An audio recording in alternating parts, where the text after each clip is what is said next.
Imagine working your entire life, saving every penny, only to wake up one morning and find your savings can barely buy a loaf of bread. How did a nation, once known as the breadbasket of Africa, plunge into such an economic abyss, where money became more worthless than the paper it was printed on? We're diving deep into the extraordinary yet tragic story of Zimbabwe's economic collapse in the late 1990s and early 2000s. This isn't just about numbers on a chart. It's about the crushing reality of hyperinflation, widespread poverty, and how devastatingly reckless monetary policy can unravel a nation. This isn't just a history lesson for economists. It's a critical cautionary tale for students, global citizens, and especially for any government tempted by the printing press as a solution to its problems. By the end of this, you'll understand the very human cost of economic mismanagement and why one nation found itself trapped in a financial nightmare of its own making. For decades after its independence in 1980, Zimbabwe, blessed with fertile lands and rich mineral deposits, was a beacon of potential in southern Africa.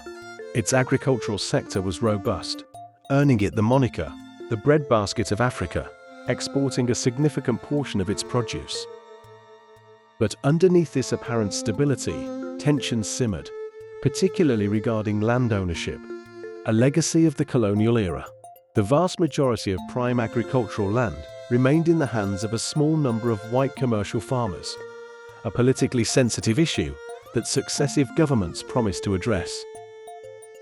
While initial attempts at land reform in the 1980s and 90s were largely based on a willing seller, willing buyer principle and international funding, they were slow and, to some, insufficient. Then came the year 2000.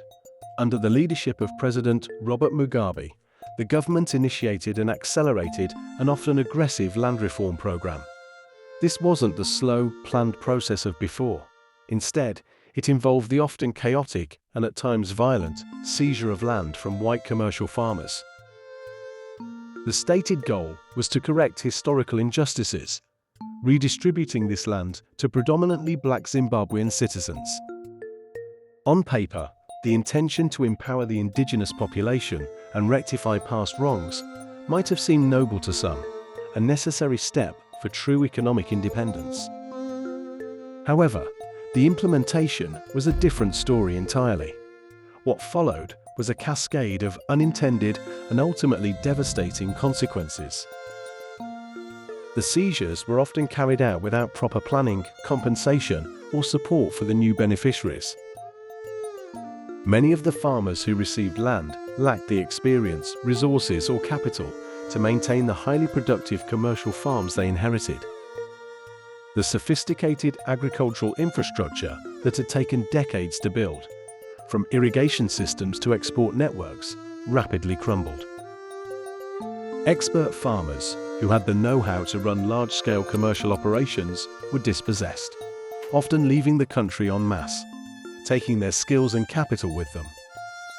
The immediate impact was a catastrophic collapse of the agricultural sector. Zimbabwe's output of staple crops like tobacco, wheat, and maize plummeted. Factories that processed these crops struggled, then shuttered. The backbone of the national economy, which was heavily reliant on agriculture for employment, food security, and foreign exchange earnings, shattered. Before the land reforms, agriculture contributed significantly to Zimbabwe's gross domestic product and was a crucial source of foreign currency through exports. With its demise, the country's ability to earn money from abroad, essential for importing goods, servicing debts, and stabilizing its own currency, was crippled. The country quickly went from being a net exporter of food to a net importer, deepening its reliance on international aid and worsening its trade balance. It was like deliberately sawing off the branch you were sitting on. As the agricultural sector imploded, so did traditional sources of national revenue. Taxes from profitable farms, export duties, and related industries all dried up. The government found itself in a financial quagmire. Its spending commitments, however, didn't disappear. It still had to pay its civil servants, maintain what little infrastructure remained, and even fund its military adventures, like its involvement in the Second Congo War, which had begun in the late 1990s. With dwindling tax revenues and no easy access to international loans due to increasing isolation and sanctions, the government faced a stark choice: cut spending dramatically, raise taxes on an already struggling populace, or find an alternative. The alternative they chose proved to be a death sentence for the economy: the printing press. Instead of implementing responsible fiscal policies, making tough decisions about government expenditure, prioritizing essential services, or reforming the tax system, the Reserve Bank of Zimbabwe, RBZ, was instructed to turn on the money printers. The rationale was simple, if deeply flawed. If the government needed money, the central bank would simply create it. Initially, this printing was used to plug holes in the budget, to pay government workers, and to fund various programs, including some compensation for the displaced farmers, although often inadequate and belated. But as the economic crisis deepened and revenues continued to shrink, the printing accelerated. What started as a trickle became a flood. The government seemed to believe it could simply print its way out of debt and economic stagnation. This was a fundamental misunderstanding of how an economy works, ignoring the basic principle that money is only valuable because of what it can buy, the goods and services produced by an economy. If you have more money chasing fewer goods, the value of that money inevitably falls. The consequences were swift and brutal. As the Reserve Bank pumped more and more unbacked currency into the system, the fundamental economic law of supply and demand kicked in with a vengeance. Suddenly, there was an abundance of Zimbabwean dollars, but a severe shortage of actual goods and services, thanks to the collapse of agriculture and manufacturing. This imbalance led to an exponential rise in prices. Businesses, faced with rapidly increasing costs for inputs and a currency losing value by the hour, were forced to adjust their prices constantly. This spiraled into hyperinflation. The rate at which prices increased became so dizzying it defied conventional economic measurement. Imagine going to the market in the morning, seeing the price of a loaf of bread, and by afternoon, that price has doubled. Then the next day, it doubles again. This wasn't some abstract economic theory. It was the terrifying daily reality for millions of Zimbabweans.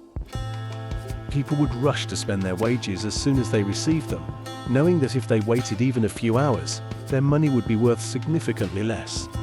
Workers demanded to be paid daily or even hourly, because a monthly salary could lose most of its value before the week was out. The impact on ordinary people was catastrophic. Life savings, accumulated over decades of hard work, were wiped out overnight. Pensions became worthless. Anyone who had money in the bank watched in horror as it evaporated into thin air. Fixed incomes became a cruel joke. Imagine being an elderly person living on a pension, and suddenly that pension can't even buy you a single matchbox. The middle class was decimated, pushed into poverty as their assets and incomes were eroded. Businesses struggled to operate, unable to set prices or plan for the future, leading to widespread closures and massive unemployment. Basic necessities, from food and fuel to medicine, became unaffordable for the vast majority.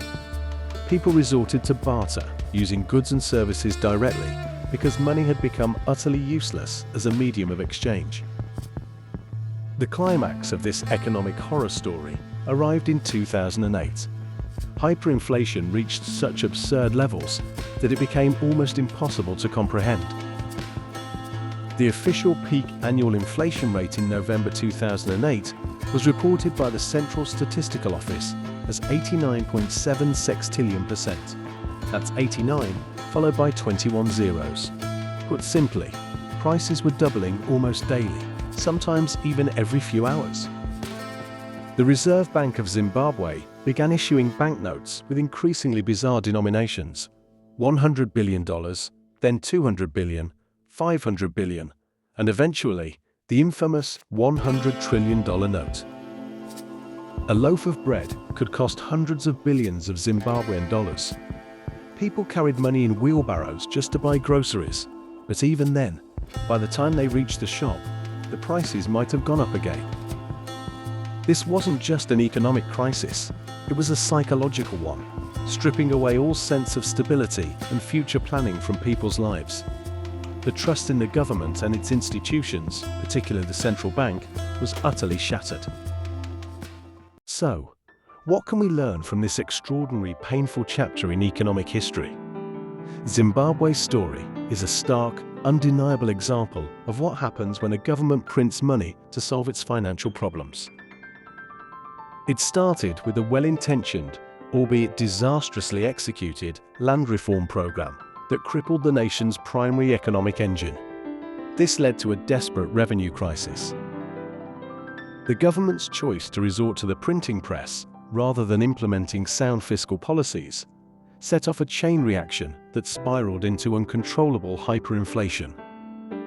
This wasn't just an economic downturn, it was a complete and utter collapse of the currency, and, with it, the livelihoods of an entire nation. The critical lesson is clear. Monetary policy is not a magic wand. Printing money without a corresponding increase in productivity and goods in an economy is like trying to put out a fire with gasoline. It only makes things infinitely worse.